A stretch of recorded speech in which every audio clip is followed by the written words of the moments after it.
Hi, I'm Heather Sugg, U.S. correspondent for FinTech Futures. We are here recording live from Money 2020, and I am joined by Jim Fanning at Oracle. Welcome. Hi, Heather. Nice to meet you. It's very nice to have you here. Well, Jim, why don't you introduce yourself? Tell us a little about your role at Oracle and what you're doing. So I'm Senior Vice President for what we call the data platform business at Oracle, and specifically focused on North American financial services. So my customers are banks, insurers, fintechs across US and Canada. I have a team that sells the data platform, and simplistically, that's our multi-cloud offering and our database technologies. Jim, as you're working on your data platform, a lot of this is building towards a better AI program for your customers. Can you tell us about what the process is like right now and some of the challenges they're seeing? Sure. In terms of challenges, if you're going to do AI well, you really need to consolidate your data. And in the last 10 to 15 years, there's been a proliferation of various technologies, which were all fit for purpose and they were great. But trying to bring them all together can be a real challenge for customers. You end up introducing a lot of operational overhead, ETL processes, which is extract, transform, and load, and it creates a lot of tech debt. And it's also in the financial services industry, it creates risk because you're creating multiple copies of data, you're moving data around. These are all not great things when you're trying to, operate in a regulated environment. So those are some of the biggest challenges. So we're seeing a real demand now for converged platforms and really, bringing all that data together and being able to act and do AI in real time. How close are we getting to that actual AI in real time?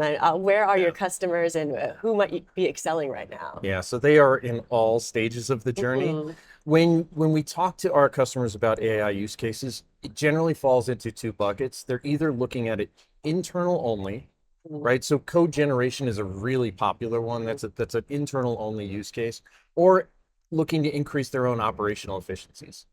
Then there are customers who are taking it outside, right? And that's where I think there's a little bit more of a perceived risk, because what if you get it wrong? Right. But that's where it's really about improving the customer experience. So I think the ones that are pushing the envelope are really reaching out, not just for internal use cases, but also for external.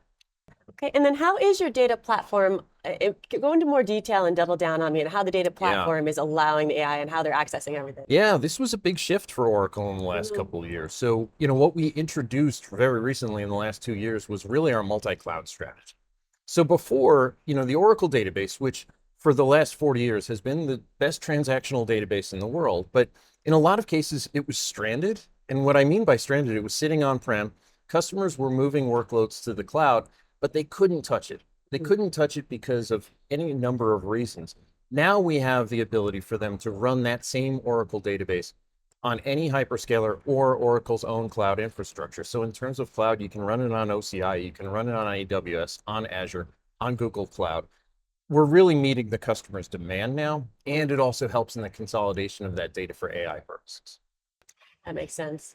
How do you see this changing in the next 5 years, as now it is multi-cloud and it's very easy to use and really your customers are getting everything in order? What are the next steps for the data strategy? Well, that it is a journey, right? Yes, So bringing all of that data together, and there's something called a medallion architecture, right? You start out with bronze, then silver, and then gold. It's about refinement of that data because you have so much data. There's a lot of duplication. You have to figure out, where are the signals from the noise, and that is a journey. There's a lot of tools, but in order to do AI really well and agentic AI, it does take a while to, transform that data and really understand what you're looking at. And if we talk about bankers specifically, I think they understand that there is an urgency to start this process and to get everything together, but they have bigger challenges with a lot of different platforms, a lot of different things. What would you recommend for someone that is a little overwhelmed by the process right now? Yeah. Well, look, first I will say, I'm sure all of their boards are asking them, where are we with our AI strategy? So I think the most important thing is just to start somewhere.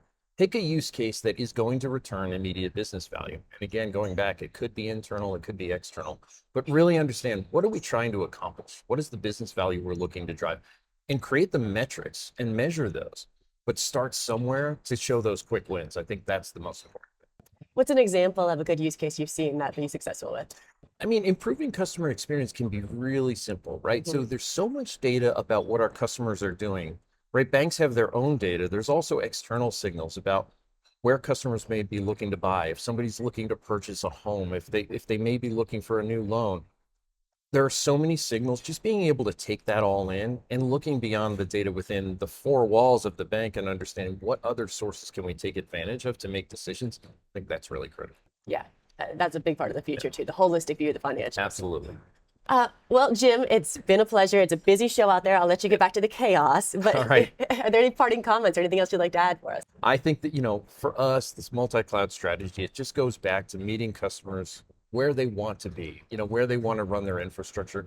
We're excited. We're getting a lot of interest from our customers about this specifically, as well as the evolution of our Oracle Cloud Infrastructure platform. So I think it's a great time to be in the industry. Agreed. Yeah. Thank you for your time. I look forward to Thank seeing you you. again. All right.